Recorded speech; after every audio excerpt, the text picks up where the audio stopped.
बिस्मिल्लाहिर्रहमानिर्रहीम अल्हम्दुलिल्लाहि वकफ़ा वसलामुन अला इबादिहिल्लज़ीना इस्तफ़ा। अज़ीज़ान गिरामी सामिईन बातमकीन, इस नशिस्त में इंशाअल्लाह माह नवंबर जो शमसी तक़वीम सोलर कैलेंडर का 11वां महीना है, इसके बारे में बताया जाएगा कि इसकी असलियत क्या है। और इंग्लिस्तान वाले जब उनके पास ये नाम नहीं था, चूँकि ये दरअसल सोलर कैलेंडर के जो नाम है ये सब जो है ना लैटिन लैंग्वेज के हैं और लैटिन लैंग्वेज से लिए गए हैं, और रोमन कैलेंडर जो था वो इन्हीं पर चलता था। और रूमी जो तक़वीम थी रोमन कैलेंडर वो 10 महीने का था। तो गोया ये 9वां महीना था रूमी कैलेंडर और रूमी तक़वीम के मुताबिक, चूँकि वहाँ 10 महीने ही का साल होता था। जनवरी और फरवरी के इजाफे के बाद ये 11वां महीना बना है। बाहर कैफ इसकी असलियत क्या है, इसका डेरिवेशन, तो लैटिन एक वर्ड है नोवेम, लैटिन वर्ड जो नोवेम है NOVEM, NOVEM, जिसके माना 9 के हैं, उससे ये लफ्ज़ नवंबर बनाया गया है। NOVEMBER नवंबर बनाया गया है। क्यों? इसलिए कि उस ज़माने में ये 9वां ही महीना था और नोवेम के माने 9 के आते हैं। तारीख़ में आता है कि जब तिरेबियस TIBERIUS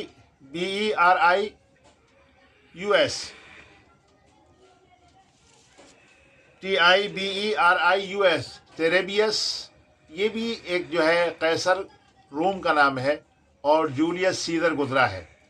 जब ये अहद हुकूमत इसका शुरू हुआ तो जो अराकीन सल्तनत थे, या आज के हम आज उसको पार्लिमानी मेंबरान्स थे, तो पार्लिमानी मेंबरान्स और अराकीन सल्तनत की ख्वाहिश हुई और उन्होंने अपनी ख्वाहिश को और पेशकश को तिबेरियस के हुजूर पेश किया कि जहाँ पना के नाम पर हमारी ख्वाहिश है कि इस महीने का नाम रखा जाए।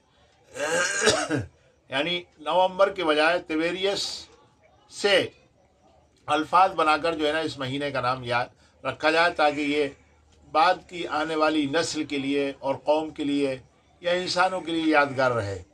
तो तिबेरियस समझदार था, ज़हीन और फ़तीन इंसान था।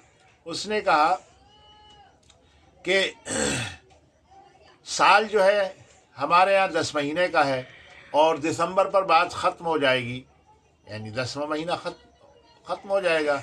अगर मान लीजिए क़यासरा यानी सीज़र्स जो हैं SEACAR, सीज़र्स और क़यासरा रोम और रोमन एम्पायर की तादाद जो है ना, रोमन एम्परर की तादाद 11 हो गई या उससे ज़्यादा हो गई, तो फिर क्या होगा? क्योंकि हमारे यहाँ तो साल शमसी और हमारे यहाँ साल जो है वो रोमन कैलेंडर से 10 महीने का है, फिर तो बात गड़बड़ हो जाएगी। क्योंकि जब सीज़र की तादाद बढ़ गई और साल है वहीं का, और हम यादगार के लिए नाम रख रहे हैं, महीनों के नाम जो है सीज़र के नाम पर रख रहे हैं, तो फिर तो यादगार का कोई सवाल पैदा नहीं होता। लिहाजा उसकी बात ये माकूल थी। चुनांचे उस पेशकश पर जो अराकीन सल्तनत ने की थी कि आपके नाम पर, तिरेबियस के नाम पर जो है ना इस 9वें महीने का नाम रखा जाए, उस पर अमल नहीं हुआ। और ये उन्होंने पेशकश इसलिए की थी चूँकि उससे पहले जुलाई और अगस्त इसी तरीके से जो है ना जूनियस जो वहाँ का कायद, जो फ़ौज का जो कायद रहा था, ज़िम्मेदार रहा था, उसके नाम पर जून का नाम रखा गया था। जूलियस कैसर जिसके ज़माने में कैलेंडर में तब्दीली आई, उसके नाम पर जुलाई का नाम रखा गया था। और उसका जो भतीजा था ऑक्टोवियन, उसके लिए एजाज़ के तौर पर अगस्तस का खिताब दिया गया था, वगैरह वगैरह। तो इसलिए ये ख्वाहिश जो है ना पेश की थी, मगर ये कि उस समझदार और दानिश्वर कैसर रूम ने इस ख्वाहिश को मुस्तरद कर दिया, नामंजूर कर दिया। इंग्लिस्तान में इस महीने का नाम क्या था? कदीम अंग्रेज़ी में वो लोग क्या कहते थे इसको? تو تاریخ میں آتا ہے کہ 11ویں مہینے کا نام ان کے یہاں بلوٹ منتھ تھا یا سیکریفس منتھ تھا. بلوٹ منتھ یا سیکریفس منتھ یعنی بھینٹ چڑھانے کا مہینہ. کیونکہ جب جرمن کے باشندے انہوں نے انگلستان کو فتح کیا، انگلینڈ کو فتح کیا، تو وہ اور حکومت کی ذمہ داریاں سنبھالی، تو وہ کیا کیا کرتے تھے کہ جب یہ 11واں مہینہ آتا تھا تو جانوروں کی بھینٹیں اپنی دیوتاؤں کے نام چڑھاتے تھے. اس لیے ان کے یہاں اس مہینے کا نام سیکریفس منتھ اور بلوٹ منتھ تھا قدیم کیلنڈر میں. کبھی کبھی وہ اس کو جو ہے نا دوسرے نام سے یعنی ونڈ منتھ کے نام سے ہی پکارتے تھے. ونڈ منتھ کا مطلب ہوتا ہے آندھیوں کا مہینہ، چونکہ اس مہینے میں آندھی زیادہ چلتی ہے. السلام علیکم.